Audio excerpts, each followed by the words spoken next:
I'm Vin. I'm Sori. That's Sparky. And Salty and Chip. Oh, I found Chip, by the way. Oh, good. I was thinking, oh man, I feel dishonest right now because I just said Chip and I don't know where he is. Shouts to the big homie Chip. Located. I'm actually going to put Chip next to Charlie Moon. Aw, that's a good idea. All right. This is Gojira, global warming. Here we go. This should be interesting. It's a live one, so. It's live, yeah. Everybody's like, you gotta see this Gojira film. Yeah. What the Gojira? Okay. All right, here we go. Global warming. Let's do it. Go. I always like to see bands live. Full screen it.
Guys are deep, man.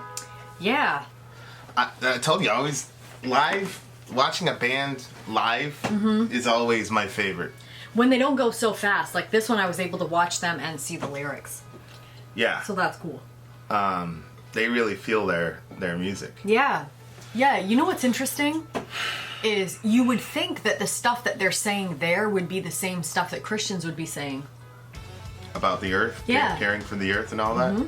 You know, And then at the end where it said, and in this dream, our planet surviving, the guiding stars always glowing, and all the wealths, the fates of the countries, they all rebuilding at the same time. I never fell and always believed it. We could evolve and get older, open the eyes and let this all flow in. Now see a hope is growing inside. We will see our children growing. We'll see our children growing. That makes me want to cry. yeah, that's a beautiful. You know that everybody's, because he involved everybody, like all the countries are building together. It's, and it's, and watching all of our children growing, yeah. Well, I'm a post-millennialist, so I think that's going to happen. Yeah, I agree with that, but the majority of Christians don't say that. They just say the world is going to just be you got this destroyed. Doomsday theology. Yeah, so it's just interesting because you would think this would be the same thing that all the Christians would be saying. Yeah.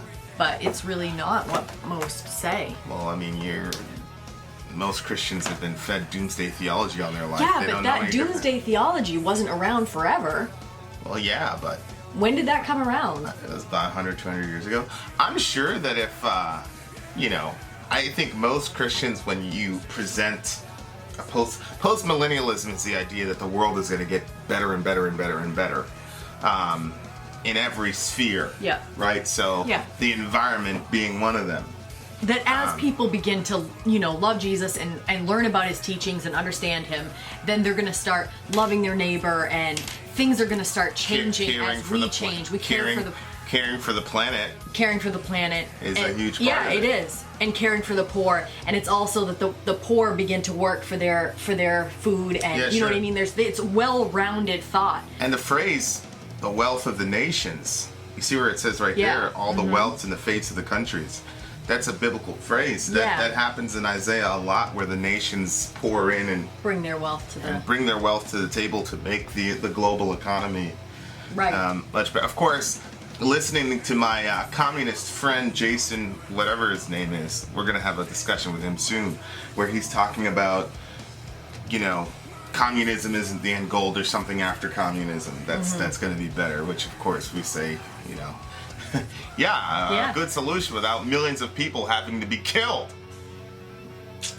But this is interesting because, I mean, if you couldn't tell, I really want to talk to this guy. I'm sure you do. I'm sure we'll be able to talk to him soon.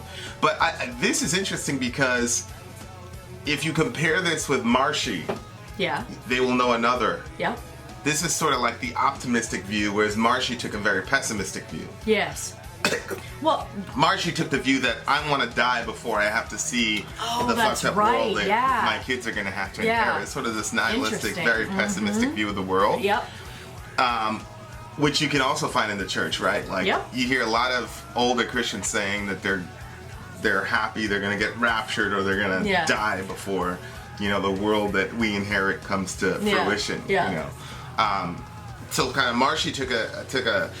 This though has a very optimistic, very positive. Yeah. We're gonna learn from our mistakes type of message. Well, this is a dream he had, so he's not sure if he can say, hey, this is what's going to happen. He's saying, this is the dream that I have, that it would be like this.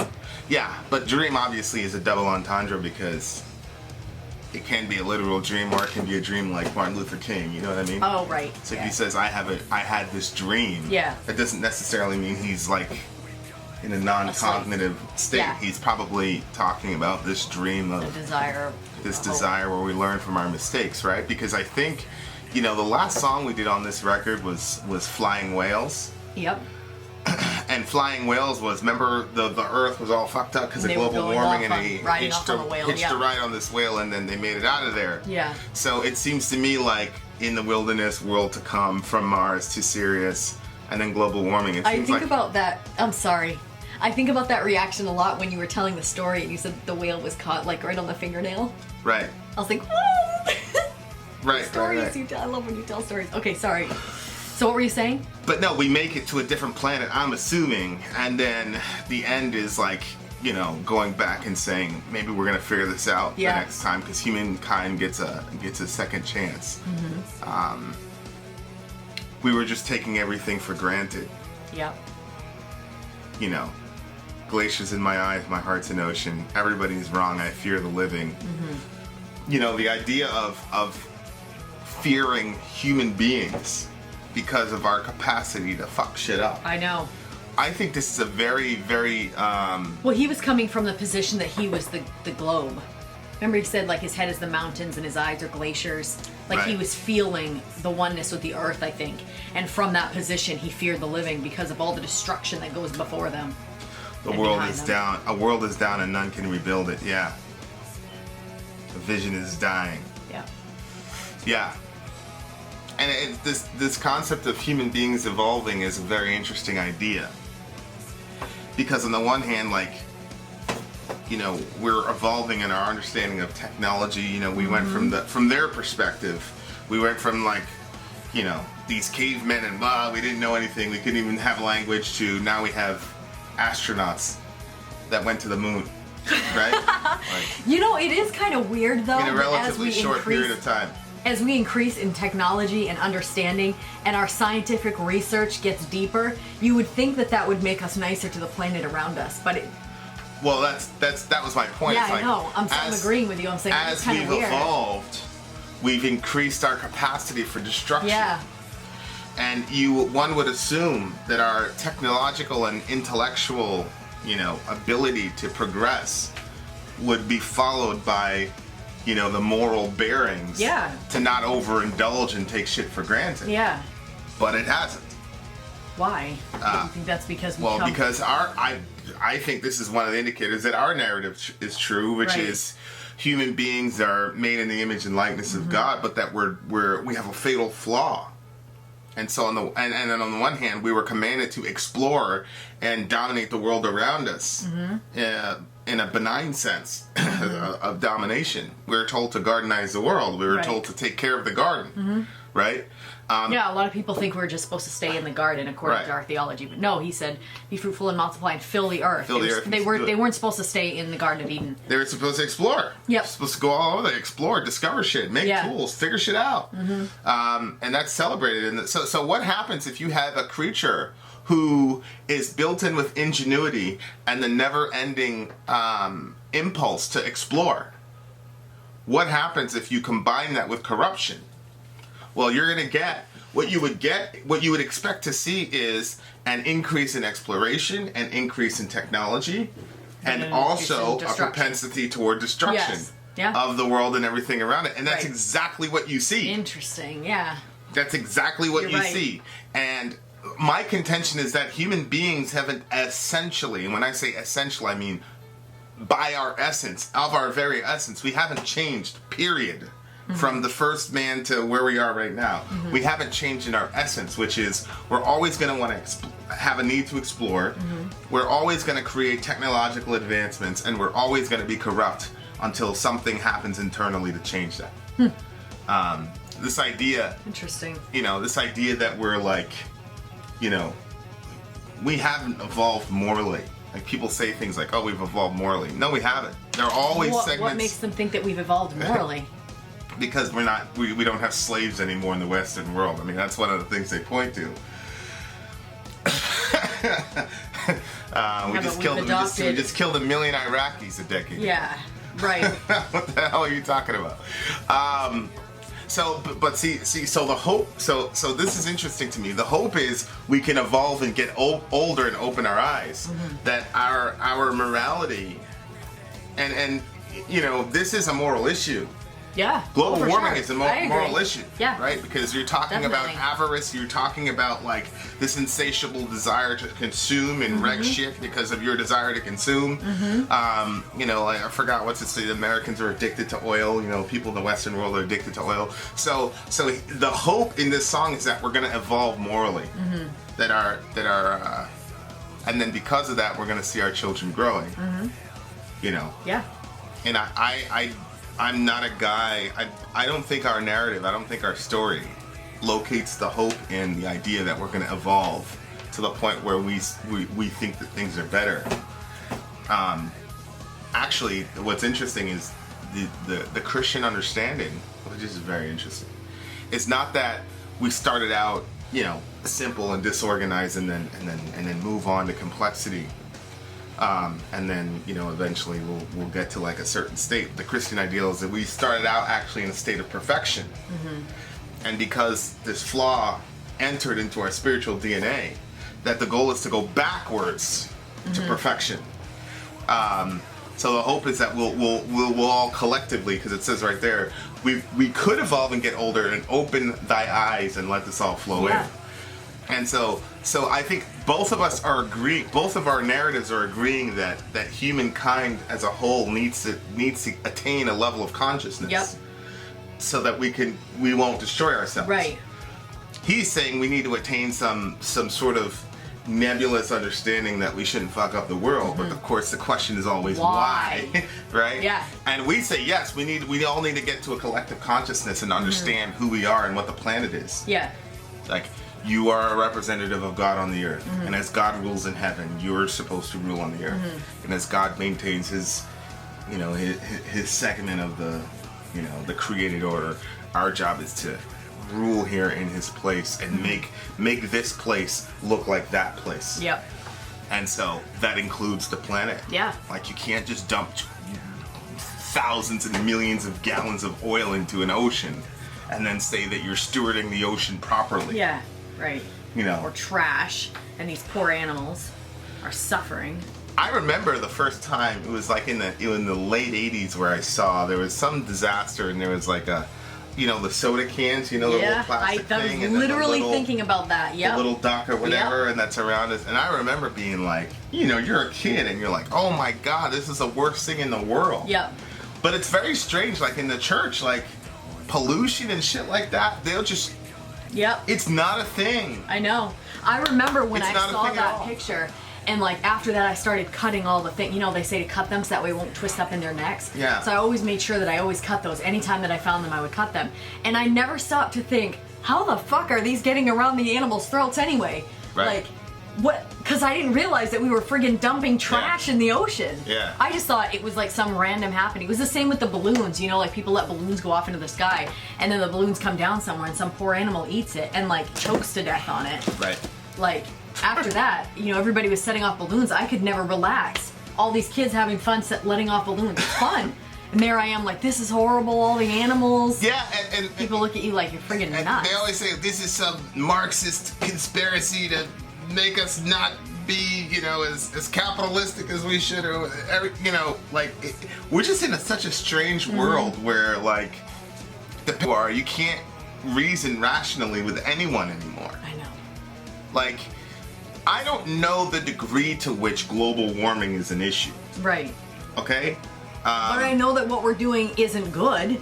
Yeah, well, it's interesting from a Christian perspective that Adam was commanded to care for the garden before he was commanded not to eat of the tree.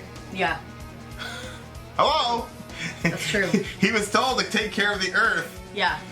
Before he was told not to eat of the tree. Yeah. So it's like, this is like, from a biblical perspective, this is like one of the primary ways that we are supposed to image God, is taking care of the planet. And the group in the Western world right now that is spearheading the let's take care of the planet run are the atheists who supposedly don't believe in God. Meanwhile, the people who supposedly believe in God, particularly the God of the Bible, are scoffing at the idea that we should care for the earth. Yes, it's insane. Okay. What the heck? All right. Okay. It's such a strange situation where it's like, But of course, I think doomsday theology is kind of like it's lazy. It's a very lazy understanding of the world, because you don't have to do anything, because everything's going to get set on fire anyway. So now you just get people to say a prayer and all the shit that's happening in the Middle East. Oh well, that's supposed to happen, so we don't have to like take part in like doing our part to stopping global violence and all the violence that our nation has perpetrated on the entire planet. Like everything's gonna go up in flames anyway. So global warming, ha ha ha ha. You know, like, okay. Because everything is going to get wrecked anyway, so who cares? And a lot of people don't realize that, like, there are versions of the end of the world that are extremely positive from a Christian perspective. Like, have you had never heard of that, have you? What, the whole Like post-mill? post-millennialism? No, I hadn't heard of it. But I was always confused at, like, the new heavens and new earth. So I guess I thought that, no, I wasn't really confused, I guess, now that I'm thinking through it. I didn't really hear about, like, everything getting better. Everything was just going to get worse, worse, worse, worse, worse. So basically the thing blew up, and then a new earth was going to come, and yippee. Basically. Yeah. I mean, I know that sounds, but that's a short. Yeah. I mean, did you hear about the post-mill thought that things were going to get better? No, not growing up. No. All I heard was that everything was going to get terrible, everything was going to get blown up. I remember when you first started teaching me that, I was like, I thought it sounded cool. I was like, it's unlikely. Because I was still so pessimistic about the whole thing, but... Yeah. Musically, these guys are I like different. seeing their passion with the topic. Yeah, he really, and it's interesting because this song and Heaviest Matter of the Universe and The Art of was The Art of Dying on this one? I don't think so. No. But anyway, like, it's all about love. Like, the Heaviest Matter in the Universe, it was like, remember, it was like they were like finding that place about love and all that. Yep. And like, that's such a crazy message to me. Like, okay, like, this is about love. And the end of the entire record is about our children. Like, that's a pretty crazy idea. Not just ours, but the entire world. We will see our children growing. Yeah. And that kind of simplifies life. Yeah. Like, for me, a lot of times life gets really complex and you're like, okay, what are you trying to accomplish? Like, what are you trying to do? Like, what world are we trying to create? Yeah. You know, and everybody makes decisions every day about this shit right here. Yep. You know, like, you're either contributing or detracting from that goal. Right. And obviously, from our perspective, we believe that following Jesus is the best way to accomplish that. And we don't think that there's a second way. Right. Right. I think that's the thing for us is that. Well, how are you going to get people to care for the earth? What's so important about the earth, other than how it's going to affect you? And the children on it. Why do we care about seeing our children grow? Right, exactly. All that good jazz.